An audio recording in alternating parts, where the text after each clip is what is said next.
Hello friends, knowledge of science में आप सभी को स्वागत है।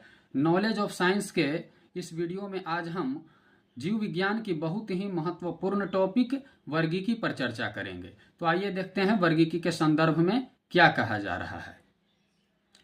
जीव विज्ञान की वह शाखा जिसके अंतर्गत जीव जातियों को उनकी समानताओं एवं असमानताओं के आधार पर, किसके आधार पर? समानताओं एवं असमानताओं के आधार पर छोटे बड़े समूहों में बांटा जाता है, वर्गीकरण विज्ञान या वर्गीकी या टैक्सोनॉमी कहलाता है। यानी कि वर्गीकरण विज्ञान के अंतर्गत जीव जातियों को उनकी समानताओं एवं असमानताओं के आधार पर छोटे बड़े समूहों में हम बांटते हैं। एक बहुत ही महान वैज्ञानिक जिनका नाम है कैरोलस लिनियस, यही कैरोलस लिनियस नामक वैज्ञानिक ने जीव जातियों के नामकरण हेतु द्विपद नामकरण पद्धति यानी कि बायोनोमियल नोमेनक्लेचर सिस्टम बनाई।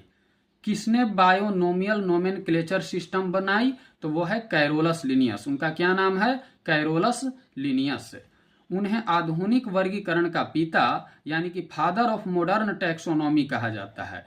किन्हें आधुनिक वर्गीकरण का पिता यानी कि फादर ऑफ मॉडर्न टैक्सोनॉमी कहा जाता है? तो वह है कैरोलस लिनियस। क्या नाम है? Carolus Linnaeus. जीवों के वर्गीकरण के संबंध में विभिन्न वैज्ञानिकों ने अपने मत दिए, किंतु वर्तमान में व्हिटेकर के 5 जगत प्रणाली यानी कि 5 किंगडम सिस्टम को मान्यता दी गई। वर्तमान में किसको मान्यता दी गई? तो वर्तमान में व्हिटेकर द्वारा सुझाए गए 5 जगत प्रणाली यानी कि 5 किंगडम सिस्टम को मान्यता दी गई। इन्होंने समस्त जीवों को 5 जगत मोनेरा, प्रोटिस्टा, कवक, पादप तथा जंतु में विभाजित किया है। इन्होंने समस्त जीव को कितने जगत में विभाजित किया है? तो इन्होंने समस्त जीवों को 5 जगत में विभाजित किया है। किन्होंने समस्त जगत को 5 जीवों में विभाजित किया है? तो वो है व्हिटेकर। कौन कौन जगत है? मोनेरा, प्रोटिस्टा, कवक, पादप तथा जंतु। तो आइए अब हम मोनेरा जगत के बारे में अध्ययन करते हैं। मोनेरा जगत जो है ना, उसके अंतर्गत एक कोशिकीय प्रोकैरियोटिक जीवों को रखा गया है। किसके अंतर्गत एक कोशिकीय प्रोकैरियोटिक जीवों को रखा गया है? तो वो है मोनेरा जगत। कौन जगत? मोनेरा जगत। इसमें माइकोप्लाज्मा, जीवाणु, साइनोबैक्टीरिया आदि जीवों को शामिल किया गया है। किसमें माइकोप्लाज्मा, जीवाणु एवं साइनोबैक्टीरिया को शामिल किया गया है? तो वो है मोनेरा जगत। माइकोप्लाज्मा स्वतंत्र जीवन यापन करने वाले सूक्ष्मतम जीव हैं। कौन स्वतंत्र जीवन यापन करने वाले सूक्ष्मतम जीव है? तो वह है माइकोप्लाज्मा। अर्थात ये स्वयं विकास व प्रजनन करने में समर्थ सबसे छोटे जीव हैं। साइनोबैक्टीरिया जो है ना, उसी को नील हरित शैवाल भी कहते हैं। यानी कि साइनोबैक्टीरिया को ही हम ब्लू ग्रीन एल्गी कहते हैं, जिसकी चर्चा हम पिछले अध्याय में किए थे।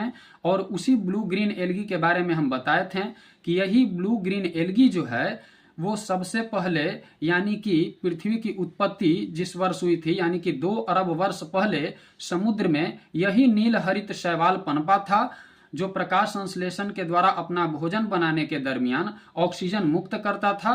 और यही ऑक्सीजन जो है इन्वायरमेंटल में बड़ी तादाद में फैला और विभिन्न प्रकार के जीवों की उत्पत्ति का कारण बना। तो यही नील हरित शैवाल जो है वो ऑक्सीजन का जन्मदाता हुआ, और ऑक्सीजन का जन्मदाता होने के कारण आज हम पृथ्वी पर डिफरेंट ऑर्गेनिज्म देख रहे हैं, यानी कि वेरियस ऑर्गेनिज्म देख रहे हैं। जीवाणु से आप सभी लोग परिचित होंगे। जीवाणु लाभदायक भी होता है और हानिकारक भी होता है। जीवाणु सरल, अति सूक्ष्म तथा एक कोशिकीय आद्य जीव है। इसे आद्य जीव इसलिए कहा गया ना, क्योंकि ये आदि काल से इन्वायरमेंट में विद्यमान है, इस कारण से इसे आद्य जीव कहा गया। इन्हें मोनेरा जगत में रखा जाता है। इसे किस जगत में रखा जाता है? मोनेरा जगत में रखा जाता है। बैक्टीरिया को किस जगत में रखा जाता है? मोनेरा जगत में रखा जाता है। प्रायः बैक्टीरिया की लंबाई जो होता है ना, वो 2 से 4 माइक्रोन तक होती है। बैक्टीरिया की लंबाई कितनी होती है? बैक्टीरिया की लंबाई जो होता है वो 2 से 4 माइक्रोन तक होती है।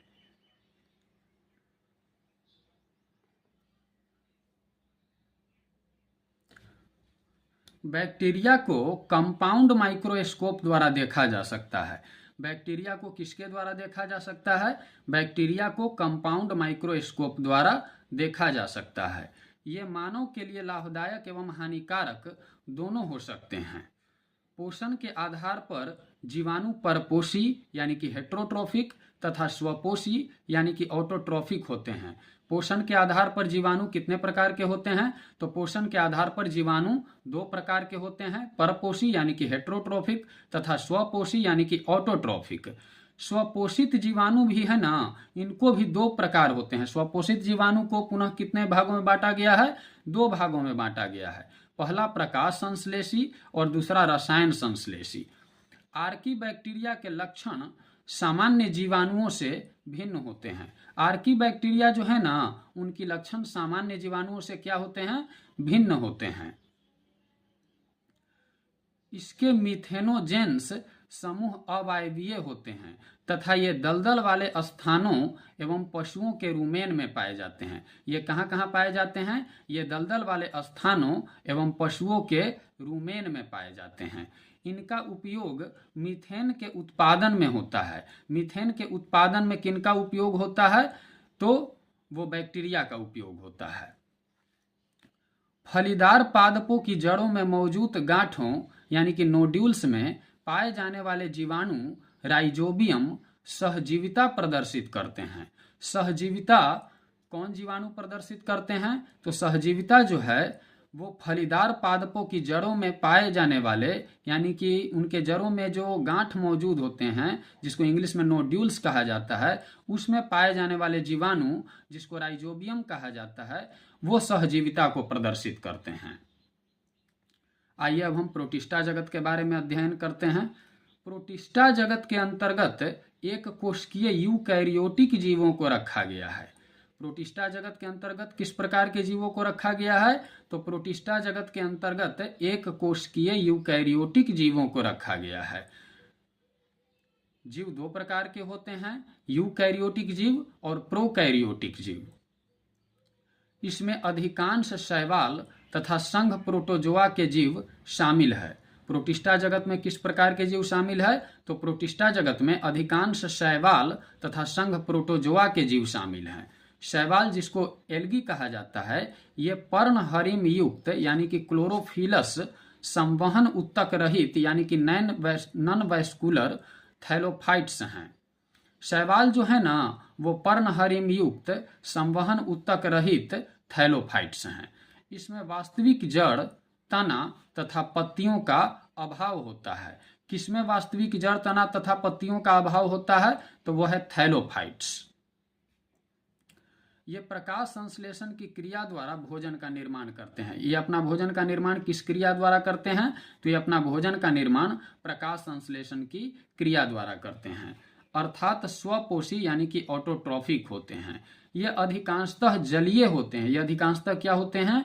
जलीय होते हैं। शैवालों में उपस्थित वर्णकों यानी कि पिगमेंट्स के आधार पर इन्हें 3 प्रमुख वर्गों में विभाजित किया गया है। कितने वर्गों में विभाजित किया गया है? 3 प्रमुख वर्गों में विभाजित किया गया है। First Chlorophyceae, second Rhodophyceae, third Phaeophyceae. हरा शैवाल जिसमें हरा वर्णक के कारण ये हरा होता है, ये क्लोरोफाइसी कहलाता है। लाल शैवाल, इसमें उपस्थित लाल वर्णक के कारण ये लाल होता है, ये रोडोफाइसी कहलाता है। भूरा शैवाल, इसमें उपस्थित भूरे वर्णक के कारण ये भूरा होता है, ये फियोफाइसी कहलाता है।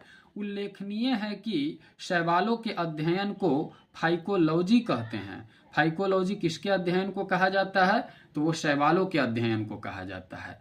ध्यातव्य है कि कुछ शैवालों को पादप जगत के अंतर्गत शामिल किया गया है।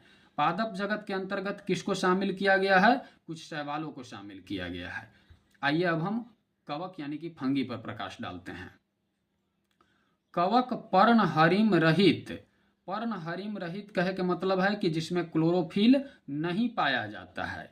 संवहन उत्तक रहित यानी कि जिसमें संवहन उत्तक भी नहीं पाया जाता है, उस प्रकार के ये थैलोफाइट्स हैं। यानी कि कवक जो है ना, वो क्लोरोफिल रहित और संवहन टिश्यू रहित थैलोफाइट्स हैं। ये परपोषी यानी कि हेट्रोट्रॉफिक होते हैं। ये क्या होते हैं? ये परपोषी यानी कि हेट्रोट्रॉफिक होते हैं। इनकी कोशिका भित्ति काइटिन की बनी होती है। किनकी कोशिका भित्ति काइटिन की बनी होती है? कवक की। कवक की कोशिका भित्ति क्या चीज की बनी होती है? काइटिन की बनी होती है। कवक का अध्ययन माइकोलॉजी कहलाता है, यानी कि माइकोलॉजी शास्त्र में हम कवक के बारे में अध्ययन करते हैं। कवक के विभिन्न प्रजातियों के बारे में अध्ययन करते हैं कि कितने प्रकार के कवक पाए जाते हैं। कवक के गुणों के बारे में अध्ययन करते हैं। आइए अब हम खमीर से परिचित होते हैं कि खमीर क्या है। खमीर यानी कि यीस्ट और कुकुरमुत्ता या मशरूम एक प्रकार के कवक हैं। खमीर और कुकुरमुत्ता या मशरूम एक प्रकार के क्या हैं? कवक हैं। खमीर एस्कोमाइसिटीज कुल का, जबकि मशरूम बेसिडियोमाइसिटीज कुल का सदस्य है। खमीर जो है ना वो एस्कोमाइसिटीज कुल का, किस कुल का? एस्कोमाइसिटीज कुल का, जबकि मशरूम बेसिडियोमाइसिटीज कुल का सदस्य है। मशरूम किस कुल का सदस्य है? मशरूम बेसिडियोमाइसिटीज कुल का सदस्य है। कवक मूल, इसको माइकोराइजा बोला जाता है। कवक मूल को इंग्लिश में क्या बोला जाता है? माइकोराइजा बोला जाता है। यही कवक मूल जो होता है ना वो कवकों तथा उच्चतर पादपों की जड़ों के मध्य सहजीवी साहचर्य यानी कि सिम्बायोटिक एसोसिएशन प्रदर्शित करता है। कौन सिम्बायोटिक एसोसिएशन प्रदर्शित करता है? तो ये कवक मूल प्रदर्शित करता है। आइए अब हम लाइकेन से परिचित होते हैं। लाइकेन मिश्रित जीव है। मिश्रित जीव कौन है? तो वो लाइकेन जो कवक एवं शैवाल के साहचर्य से बने होते हैं। कौन ऐसा जीव है जो कवक एवं शैवाल के साहचर्य से बने होते हैं, जो मिश्रित जीव कहलाते हैं? वो कौन जीव है? वो है लाइकेन। आइए अब हम पादप जगत के बारे में जानते हैं कि पादप जगत के बारे में क्या कहा जा रहा है। इसके अंतर्गत सभी बहुकोशिकीय, प्रकाश संश्लेषी, उत्पादक एवं स्वपोषी जीवों को शामिल किया गया है। किसके अंतर्गत बहुकोशिकीय, प्रकाश संश्लेषी, उत्पादक एवं स्वपोषी जीवों को शामिल किया गया है? तो वो है पादप जगत। कौन जगत? पादप जगत। उत्पादक, जिसको इंग्लिश में प्रोड्यूसर कहा जाता है, ये स्वजीवी होते हैं। ये क्या होते हैं?